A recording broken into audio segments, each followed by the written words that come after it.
I'd like to, and I'm happy to share, my journey in trying to make a lost beach reappear. 3 years ago, a few of us who were concerned about the rapid erosion and loss of beaches in India made a short video documentary titled India's Disappearing Beaches. At that time, it was being estimated and widely reported that about 45% of India's beaches were eroding. Considering that India's coast is about 7,500 kilometers long, and that beaches occupy about half of India's coastline, we are talking about the loss of a few thousands of kilometers of beaches. Since that time, an even larger of beaches would have eroded. So how is it that today one can think of making a beach reappear?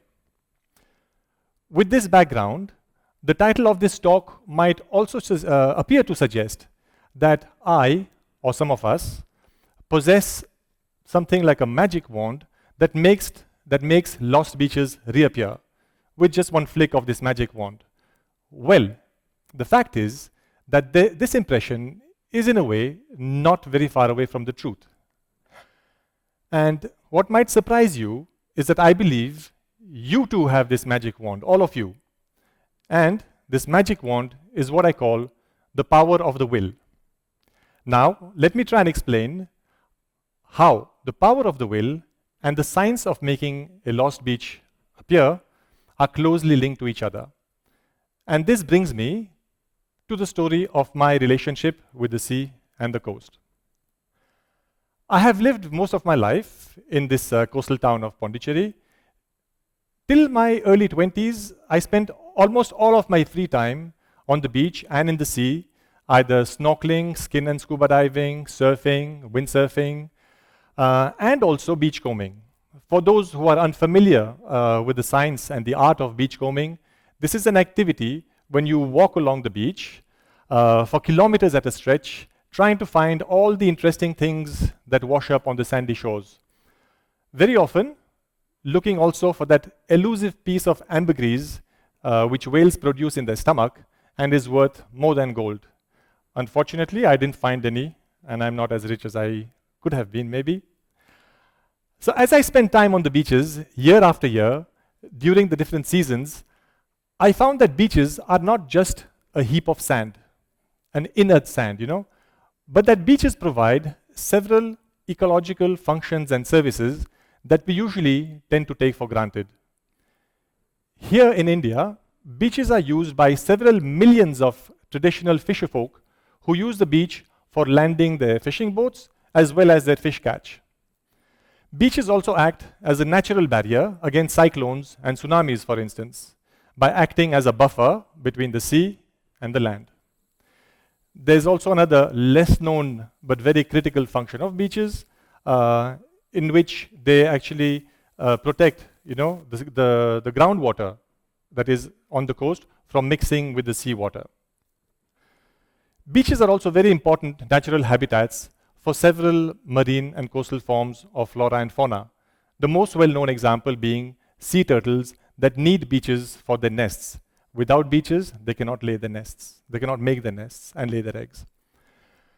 And for all those people who don't necessarily live on the coast or depend on it directly, beaches offer unique recreational spaces that captures the fantasy of almost anyone. Just a trip or a holiday to a beach often becomes a lifelong experience. And also in the Indian context, I should not forget, beaches are also needed by the gods during cultural and religious festivals like Ganesh Chaturthi, which is ongoing. And also in Pondicherry, we have the festival of Masimagam, where the gods and the idols are taken to the sea for a bath from the beach. So when a beach is lost, it is not just the sand that is lost, but we also lose many things that are intangible and hard to quantify and measure. For instance, I was checking out one of the fishing villages in Pondicherry where the beaches had just been lost due to erosion. While I was in the village, I began to talk informally to one of the traditional fishermen who was there and who could not go fishing anymore because he could not park his boat as the beaches had eroded away, and instead of the beaches, there was a steep wall that had been built. I asked the fisherman how he was earning his living now that he could not go fishing in his own little boat from his house, from his beach, like he used to before. He told me that he was working in the harbor, in the Pondicherry harbor, fishing harbor, as a paid laborer. He was also getting paid as much as he was earning before, and sometimes even earning a little more than before. I therefore asked him if there was anything that he had really lost while losing the beach. He thought for a while, and then he told me that indeed he felt he had lost his independence. But then he also added, more importantly, that he had also lost his dignity, something that an earlier speaker also mentioned. Dignity is also an important part of our lives. Before he was his own master, whereas now he was just a manual laborer. Who would have said that the loss of beaches could have resulted in the loss of a person's dignity? In recent times, I have looked at beaches and I find that the most common cause of the disappearance and erosion of beaches can be linked to some human activity or another. This can in a way also be termed as man-made erosion. Beaches do erode naturally due to the variations of the natural cycles in the weather and also the seasons, but beaches that erode naturally usually tend to return and restore themselves after a few years. I find that beaches can be compared to the metaphorical tips of the iceberg, where only about 10% of the mass is above water and visible, but 90% is out of sight. The seabed, the sand dunes, and even the rivers are all linked and connected to the beaches, constantly supplying and exchanging sand from the beaches to the beaches and maintaining them. Although beaches might appear like a static heap of sand, in reality, most of the beaches are an integral part of a large dynamic system, and the sand that forms and lies on the beach is always in constant motion, always flowing, almost like in a river. So when we start tinkering and interfering with this process of the natural movement of sand, especially along the shore, we also start and trigger a chain reaction which upsets the natural equilibrium that exists between each of these systems and which keeps the beaches healthy and also the shoreline stable. The disappearance of the beaches of Pondicherry is in fact a very good example how man-made activities and structures can upset this natural equilibrium of the beaches. My coastal town of Pondicherry used to have nice sandy white beaches, as can be seen in the image above. And then, of course, they all disappeared because in the mid-1980s, an artificial harbor was built just south of the town. This artificial harbor upset the natural movement of sand and caused the erosion and the disappearance of all the beaches in front of the town, as you can see. Sand started to accumulate on one side of the harbor, and on the other side of the harbor, the beaches started to get deprived of sand and therefore eroded rapidly along the shores of the town and the fishing villages. Since the time that the harbor was built, a stretch of about half a kilometer of sandy beach was lost every year along the Pondicherry coast. This kind of man-made erosion of the beaches is not unique to Pondicherry, but takes place also in several other coastal areas and towns of India and also in the world. I have found that when a beach is lost, the problem is dealt with as though it is the sea that is to be blamed for the erosion of the beach. I still find that generally in India also, there is still no real distinction between natural and man-made erosion of the beaches. In fact, all problems of erosion are treated as though they are natural disasters. The attitude of those responsible for protecting the coastline and the beaches is to protect the land by trying to fight against the sea. This is done by constructing more and more man-made structures like seawalls, groins, and breakwaters that are just somehow meant to hold the land in place. This method has now been called the hard engineering approach and has become, unfortunately, the conventional method for dealing with coastal erosion. I find that the main problem with the hard engineering approach is that the root cause and the main reason for the erosion is not dealt with, and the problem of erosion is merely transferred to the neighboring beaches. In fact, I have found that hard engineering solutions tend to increase erosion in the short and the long term. In Pondicherry, unfortunately, the conventional solution of fighting the sea was adopted, like many other places, and seawalls along the entire eroded coast, were built. A sandy beach, what used to be a sandy beach, has now become a rocky wall. This was also the approach the world over until not too long ago, but during the last few decades, the scientific community has moved on, and there has been a paradigm shift in dealing with coastal erosion. The new approach since then has been to use a soft approach, where instead of fighting against the sea and nature, the idea is to work with nature. This is the approach with which I personally resonate with, and find sustainable in the short as well as the long term. It so happened that during the years when the beaches of Pondicherry were eroding, I had gone overseas to do a course on coastal zone management, and when I returned, I found that all of my beaches, on which I had spent so much time, had turned into rocky seawalls. I was then faced with two choices: either accept the man-made problem and the disappearance of the beaches, or I could maybe try to find a man-made solution that would solve the problem for our present and also our future generations.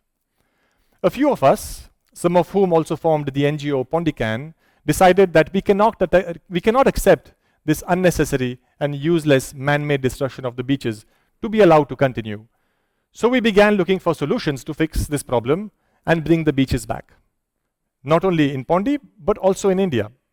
I have found during this time that the biggest hurdle and challenge that we all faced is to get people to just want beaches back. Irrespective of whether a technological solution is available or not, a desire for getting the beaches back is mostly lacking. But little by little, after more than 15 years of discussions and pushing and prodding, we find that more and more people now want the beaches back. And this for us is a big shift in attitudes. This group is now spearheaded by PondyCAN, some key officials from the National Institute of Ocean Technology, which belongs to the Ministry of Earth Sciences of the Government of India, and their counterparts in the government of Pondicherry. The principle of bringing a beach back is fairly simple. It essentially involves looking for a source of sand that can be used to replenish or nourish the depleted beaches. In the case of Pondi, the sand that is stuck on one side of the harbor is already available to us. We don't need to go looking for it too far. A first phase of moving a part of the sand from the harbor to the town was done last year with the use of dredgers and the rainbowing of sand that was spraying sand, onto the beach. And this is what you can see taking place here. This took place last year. But because of the long history of erosion, over 30 years of erosion, studies showed that a subset of submerged reefs were required. These reefs could be eventually dismantled, when the restoration of the beach is complete. So this is where, two reefs are likely to come. In fact, one of them is on the way. But unlike the other coastal structures that block the flow of sand, these reefs were designed to provide stability for the beaches while allowing the natural movement of sand to take place, so not interfering with the beach process, the coastal processes. This is a slightly close-up view of the reef, which is in fact being constructed right now. So the restoration of the beaches that is taking place in Pondicherry is in fact a first in this country.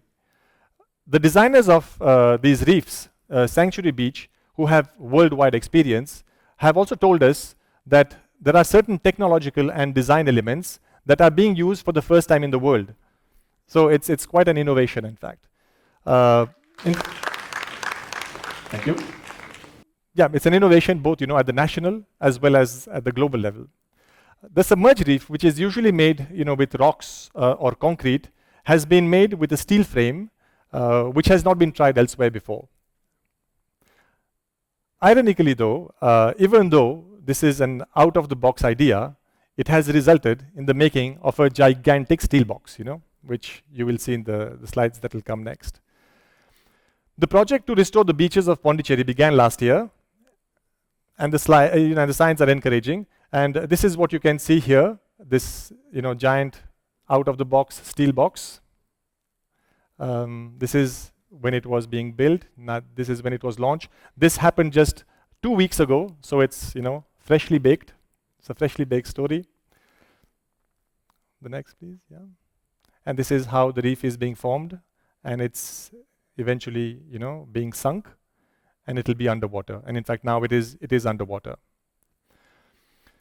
So this and these are the beaches that have come back since then. You can see the beach here in front of the town that has come back since this beach restoration project has taken place. So it's a small beach, but it's a start. And what this project has shown is that the power of the will of just a handful of individuals can make a ship spray sand on the beaches and make a 900-ton steel structure take shape on the shore and slide into the waters to start making a beach reappear. Earlier today, I have referred to the beach as the metaphorical tip of the iceberg. This similarity, though, actually applies in more ways than one. Making a lost beach reappear is also the tip of the iceberg of all the other corrective measures that, in fact, we have to take to ensure that we have a better world to live in. We need to restore our clean air, the water tables, our landfills, and the list goes on. This little beach that has been reclaimed is for me, a symbol and symbolic of all the lost things that we have to find again. When this effort started almost 20 years ago, the thought of making a lost beach reappear in Pondi really looked like a wild dream and a crazy goal. But today, it is a reality. And it all began just with the power of the will. Thank you.